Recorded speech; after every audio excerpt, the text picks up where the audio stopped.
Students, Assalamu alaikum. This is biology class for grade 10 and we are doing chapter number 12 and the topic is coordination and control. In coordination and control, we are doing endocrine gland in human body. What are endocrine glands? These are ductless gland which secretes their secretion directly into the bloodstream and blood take them to the target site or muscles or tissue where they are required, and these chemical secretions or chemical substances are also known as hormones. इन्हें हम hormones भी कहते हैं। और hormone क्या है? It is a specific messenger molecule synthesized and secreted by an endocrine gland। तो आपने याद रखना है कि एंडोक्राइन ग्लैंड जो हैं वो डक्टलेस होती हैं और एक्सोक्राइन जो हैं उनकी डक्ट्स होती हैं, यानी ट्यूब्स उनके साथ अटैच होती हैं for the release of their secretion or hormones.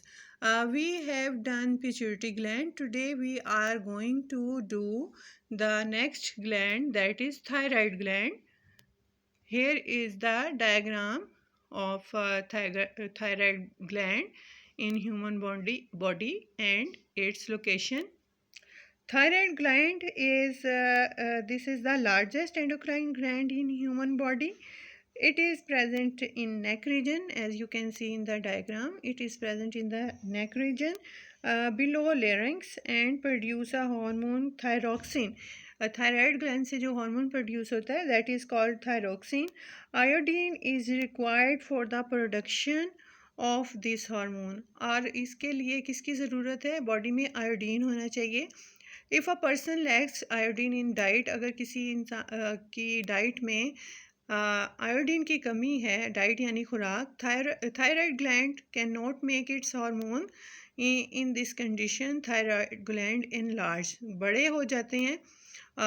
This disorder is called goitre, जिसे आप गिल्लड़ की बीमारी भी कहते हैं उर्दू में, ठीक है। बड़े हो जाते हैं ये। Thyroxine increases the break down of food and release of energy in body.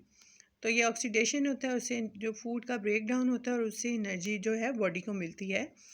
It is also responsible for the growth of body. Hypothyroidism is caused by the under production of thyroxine. अगर कम हो produce तो उससे क्या होगा? Hypothyroidism. It is characterized by low energy production in body and slowing down of heartbeat, यानी heart beat कम हो जाती है और एनर्जी कम प्रोड्यूस होती है। Hyperthyroidism is caused by over production of thyroxine, यानी जब ज़्यादा थायरोक्सिन प्रोड्यूस हो, its symptoms are increase in energy production, increased heart beat, frequent sweating and shivering of hands, यानी हाथ जो हैं कांपते हैं बहुत ज़्यादा और बहुत ज़्यादा पसीना आता है। हार्ट बीट भी जो है वो इंक्रीज़ होती है। That is due to the over production and this is called hyper thyroidism. और हाइपोथायरॉइड जैसे थायराइडिज्म इज़ द कम प्रोडक्शन होती है उसमें आयोडीन की, ठीक है। The thyroid gland produce another hormone called calcitonin. It decreases the level of calcium ions in blood and promotes the absorption of calcium from blood into bones. तो इसमें दो हैं, एक कौन सा है? इसमें थायरोक्सिन हार्मोन है, ठीक है, और दूसरा कैसीटोनिन, ठीक है। दो ये इसमें हार्मोन्स प्रोड्यूस होते हैं। Next are the parathyroid gland. Here we found this is the diagram of parathyroid glands in the posterior of thyroid gland, ठीक है। साथ ही हैं दोनों, थायराइड ग्लैंड उसके नीचे ही, क्लोजअप में आपको दिखाऊं तो ये पैराथायराइड ग्लैंड उसके साथ ही अटैच हैं, ठीक है। These are four glands situated on the posterior side of thyroid gland. They produce a hormone known as parathormone. It increases the level of calcium ions in the blood. अब आपने क्या करना है, ये देख लें कि जो दूसरा कैल्शियम जो है उसकी रिक्वायर्ड है कैसीटोनिन, ठीक है, और पैराथोरोमोन is the increased level of calcium ion. When there is increased production of parathormone, more than normal calcium salts are absorbed from the bones and added to blood. Consequently, the bones become brittle. यानी brittle चीज़ होती है, जैसे आप देखते हैं, आप chips वगैरह खाते हैं तो जो क्रंची से एकदम टूट जाते हैं, चमकदार से, वो उसको ब्रिटल कहते हैं, ठीक है। और बोन्स जो है ब्रिटल हो जाती हैं। Consequently the bones become brittle if there is deficiency in the production of parathormone, blood calcium level falls, कम हो जाता है। It leads to tetany which affect the functioning of muscles, ठीक है। आपने ये साइड बॉक्सेस भी पढ़ने हैं साथ साथ जो उनके रिलेटेड ग्लैंड्स के साथ लिखे हैं। और टेंटनी क्या है? Here it is the information about tension is marked by sharp flexion of the wrist and ankle joint, muscle twisting, cramps and convulsions. It is due to decreased blood calcium level which makes the nerves and muscle more excitable. ये आपने साथ साथ इनकी informations भी पढ़नी है। Next are the adrenal glands.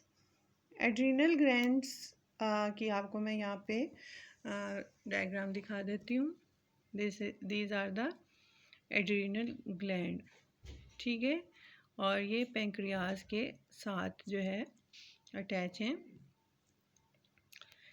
Two adrenal glands are situated above kidney. Each adrenal gland consists of two parts. The outer part is cortex and the inner part is medulla.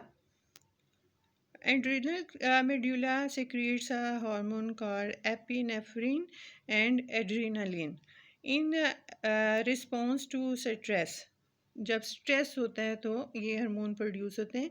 It prepares our body to overcome emergency situation, यानी जब कोई एकदम हमें कोई मुश्किल नज़र आ रही होती है और हम अपने आप को उसके लिए तैयार कर रहे होते हैं, तो वो कौन से हार्मोन्स की वजह है? एपिनेफ्रिन एंड एड्रेनालिन, ताकि हम उस इमरजेंसी सिचुएशन पे काबू पा सकें। Therefore adrenaline is also terms as emergency hormone. ये आपने छोटी छोटी बातें याद कर रखनी है कि adrenaline hormone is also called emergency hormone. The adrenal cortex secrete many hormones called corticosteroids which maintain the balance of salt and water in blood. Next is the pancreas. This organ has two functions. The major part of pancreas is ducted exocrine, यानी जो उसका बड़ा portion है वो exocrine है, यानी उसमें duct होती है। This portion secrete digestive enzymes through a duct into small intestine. ये स्मॉल इंटेस्टाइन में एक डक्ट के ज़रिए जो है हार्मोन सेक्रेट करता है। कुछ पोर्शन जो है पेंक्रियाज के वो एज अ डक्टलेस भी यानी एंडोक्राइन ग्लैंड के तौर पे भी काम करते हैं, यानी इसमें दोनों हैं, एक्सोक्राइन भी और एंडोक्राइन भी। This portion contains groups of endocrine cells referred to as islet of Langerhans. These islet secrete two hormones, insulin and glucagon. Glucagon influences the liver to release glucose in blood, and so the blood glucose concentration rises. Insulin influences the liver to take excess glucose from blood, and so the blood glucose concentration falls. यानी glucagon क्या है? Influence करता है liver को कि वो ज़्यादा glucose जो है वो ब्लड में सिक्रीट करे, और उससे जो है ग्लूकोज का लेवल इंक्रीज़ हो जाता है। और जो इंसुलिन है वो क्या करता है कि इन्फ्लुएंस करता है कि वो to take excess glucose from the blood, जो ज़्यादा प्रोड्यूस हो गया उसे ले ले, and so the blood glucose concentration fall, और ग्लूकोज का जो कंसनट्रेशन है वो ब्लड में कम हो जाती है। अब क्या है कि डायबिटीज़ कैसे होती है, आपने अक्सर सुना होगा। वो उसकी रीज़न ये है कि if a persons pancreas do not make normal quantity of insulin. अगर क्वांटिटी इंसुलिन की नहीं प्रॉपर बननी तो क्या होगा, the blood glucose concentration rises, glucose की कंसनट्रेशन तो है वो राइज होती जाएगी ग्लूकागोन की वजह से। And we say that the person has diabetes mellitus, और हम कहेंगे कि इसको डायबिटीज़ हो गई है या शुगर हो गई है। Person with diabetes have loss of body weight, weakening of muscles and tiredness. ये उसके symptoms हैं. The disease can be controlled by insulin administration. Formally insulin extracted for, पहले जो है जो इसको क्योर करने के लिए इंसुलिन जो है वो एनिमल से एक्सट्रीट किया जाता था for, but now human insulin produce by bacteria through genetic engineering is available. अगर आपको याद हो तो ये पूरा प्रोसेस इंसुलिन का कैसे जो है वो प्रोड्यूस की जाती है बैक्टीरिया से, 8th क्लास में आप लोगों ने पढ़ा होगा। This table is very important.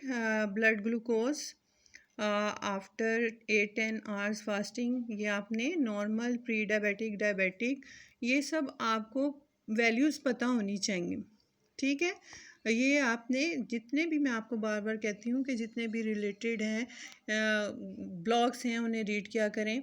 और ये जो एक टेस्ट होता है ब्लड ग्लूकोज कंसनट्रेशन, इसे BGC टेस्ट कहते हैं, ये आप इसको पढ़ें। The blood glucose concentration is maintained at the rate of 80 to 120 milligram per 100 ml of blood, ये भी यहाँ पे गिवन है। तो ये सब चीज़ें आपने जो है वो उनको रीड करना है। Last is the gonads. Last endocrine gland is gonads. Testis singular, and ovaries are the male and female reproductive organs that are gonads. यानी मेल और फीमेल के जो रिप्रोडक्टिव ऑर्गन्स हैं उन्हें गोनेड्स कहते हैं, टेस्टिस मेल में और ओवरीज फीमेल में। In addition to producing gametes, gonads also to secrete hormones called sex hormones. Testes secrete hormones testosterone, which is responsible for the development of male secondary sex characters such as growth of hair on face and coarseness of voice, यानी जो मर्दों की आवाज़ खुरदरी सी होती है और जो उनके ग्रोथ ऑफ हेयर है फेस पे, ये किसकी वजह से है, टेस्टोस्टेरोन की वजह से, जिसकी वजह से उनकी मेल अपीयरेंस नज़र आती है। Ovaries secrete estrogen and progesterone, which are responsible for the development of female secondary characters such as development of breast. This is I think enough for today.